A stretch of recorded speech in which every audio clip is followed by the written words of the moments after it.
What's going on, guys? Welcome back to the channel. You know, there's a lot of things over the years that have become obsolete. So this video talks about obsolete things from the past 20 years. I don't know what they're talking about, stores or technology, but we're gonna find out. Don't forget to like, don't forget to subscribe. Let's jump into it.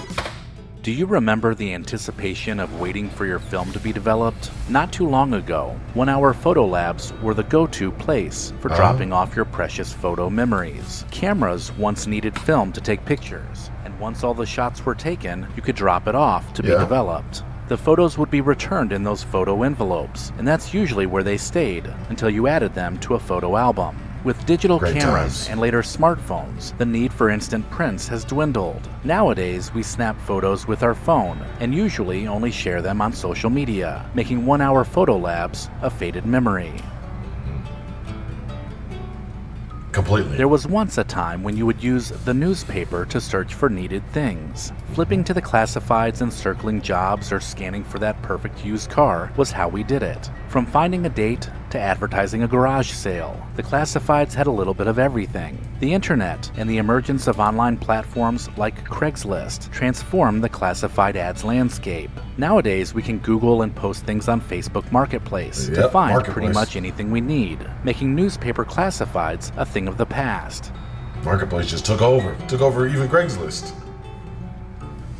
VCRs were clunky machines that brought movies and TV shows into our living rooms. This was streaming before streaming was a thing. But instead of scrolling through Netflix, we built collections of VHS movies that we would watch using our trusty VCR. Rewinding, fast-forwarding, and sometimes dealing with tangled tapes were all part of the experience. But with new methods of watching movies, like DVD players and then streaming services, VCRs have become a nostalgic relic. We now have instant access to unlimited movies and shows by just turning on the TV with no need to remember to rewind. That's all we need. Carrying around MP3 players in our pockets made us feel like we were living in the future. Those sleek devices filled with all of your curated songs revolutionized the way we listen to music while on the go. They started out as boxy devices, but quickly shrunk in size, making carrying them around even easier. As smartphones became more sophisticated, they began to merge the technologies, and music streaming from your phone became possible. Spotify, Pandora, and Apple Music made our phones an all-in-one device that eliminated the need for MP3 players altogether. I just want to say, I never had the opportunity to get a real iPod. I only had the iPod Shuffle, the stick one, not the little clip one, the little stick one. And that used to be so frustrating because every time you hook it up to a new iTunes, it freaking takes off all the music and you don't even realize it until you get the thing and you try to listen to some music when you're out running or doing something like that and you realize none of my songs are on here. Oh, that thing was frustrating, man, with no screen. I sold that thing on eBay a long time ago, but that's the only one I ever had. I never had one of these, and I wish I did. Also, you remember the Zune? That was crazy. Once a classic symbol of communication, payphones could be found all over towns across America. Some were completely private with a bifold glass door, while others were just freestanding phones. But regardless of which type you remember most, banks of them were located in airports, shopping malls, and businesses. As mobile phones slowly creeped in, payphones began to disappear. Most of us carry a phone with us at all times now, so the public payphone has become a rare sight. Just like with payphones, phone books have also been rendered obsolete, so we no longer have the need to let our fingers do the walking just to find a phone number in the yellow or white pages. Payphones were difficult. The excitement of a Friday night visit to your local video store was like no other. You could spend hours searching the aisles for a stack of movies to rent before you grabbed some candy and checked out, heading home for an epic movie marathon. Stores like Blockbuster and Family Video seemed like they would be around forever, and so too would that feeling of joy when you made your weekly trip to rent even more movies. Those endless shelves have been replaced by the convenience of streaming movies directly to your TV, and video rental stores have simply faded away. Wait, real quick though, the best thing about Blockbuster and Hollywood Video and Family Video was the game rental for me. And I wish they had that because they still don't even have that. There's no way you can rent games on the PlayStation 5. They can download demos of some of them, but I want to rent the game and play the full game and return it for only $8. They need to bring that. Somebody needs to find a way to bring that back because that that's next level. And I think that would really do well. I think a lot of people like me want to rent games and not just buy them and play them for a little while and then never play them again, Spider-Man. Personal digital assistants and later Blackberry Palm phones were Pilots. once the epitome of productivity for business professionals. PDAs had touchscreens and a stylus that allowed you to add contacts and update your calendar, while Blackberries gave you a full keyboard for typing out an email on the go, both of which revolutionized mobile communication. Blackberries. But as smartphones evolved, they offered more advanced features and applications that Blackberry phones just couldn't keep up with. Today, our smartphones handle everything including emails, calendars, social media, music, and so much more. I love the Blackberry. I had that one. The process of paying for something at the store used to involve writing paper checks. It didn't matter if you were at the grocery store or at a restaurant. A check was as good as cash. And balancing your checkbook was a ritual for many, meticulously recording transactions and ensuring all your finances were in order. But as online banking, automatic payments, and debit card usage became mainstream, the need for paper checks, along with balancing your checkbook, diminished. Nowadays, most of us just check our bank balance using the mobile app before making a big purchase. This may come as a surprise to some of you, but I know some of you are around my age, 30, 31. I've never written a check. Never. In my life have I ever written a check to pay for anything. I've never written one check. The only check I ever remember writing was in elementary school when we learned how to write a check. But I never had the opportunity to use one. By the time I was old enough to have a bank account when I was 17 or 16, I didn't need one. Online banking was already a thing. No checks. Remember the days of unfolding those massive paper maps to find your way on a vacation? I don't. We relied heavily on these Jeez. guides to get us to where we were going.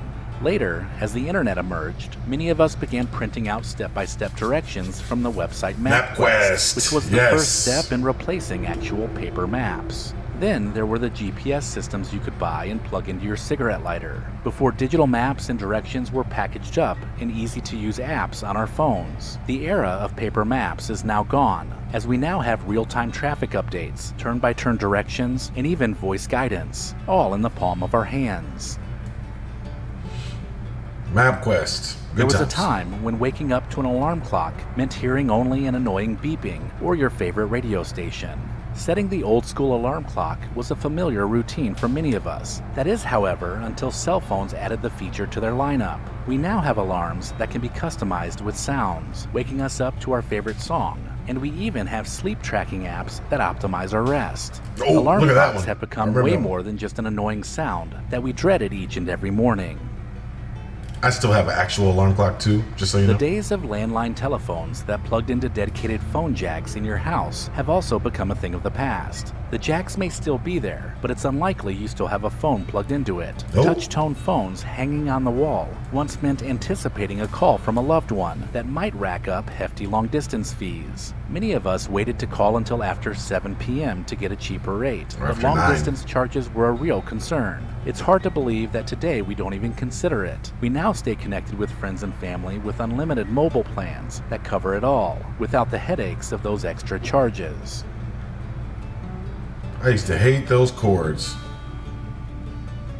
If you were a teenager in the early 2000s, then you were probably on MySpace. It was once the most popular social media platform, and it allowed you to customize profiles, connect with friends, and discover new music.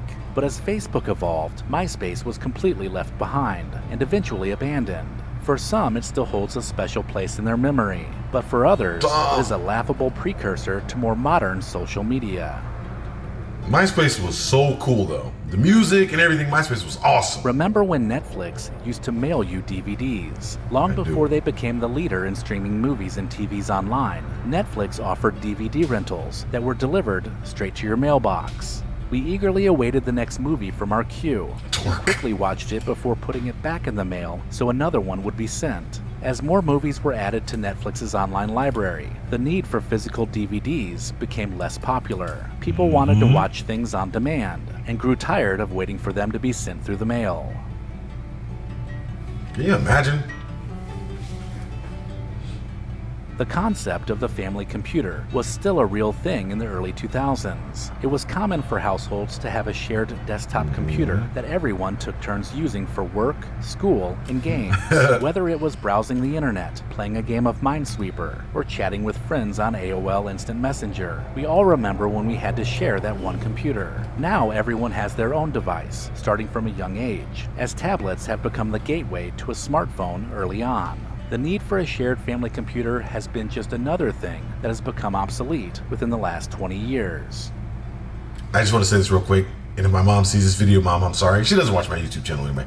But yeah, on our family computer, I definitely ruined it. I remember because I was looking up certain videos and it just the spam was ridiculous.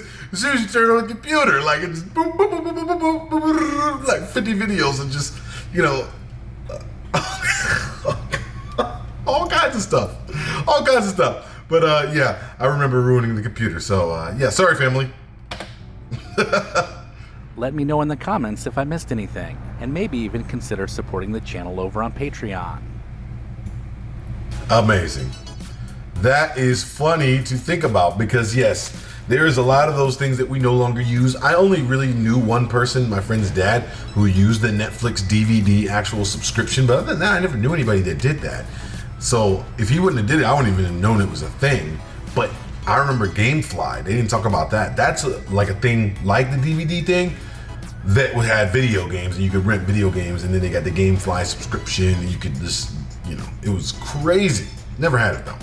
But they need to bring back rental video games, hard copy games that you can rent, retro games, all that stuff. And they need to do that ASAP. They need to do that ASAP. I would definitely be a customer, especially when you can rent brand new games, and then so you don't have to waste time buying them and doing all that download stuff. Just get them, play them, pay for them, bring them back.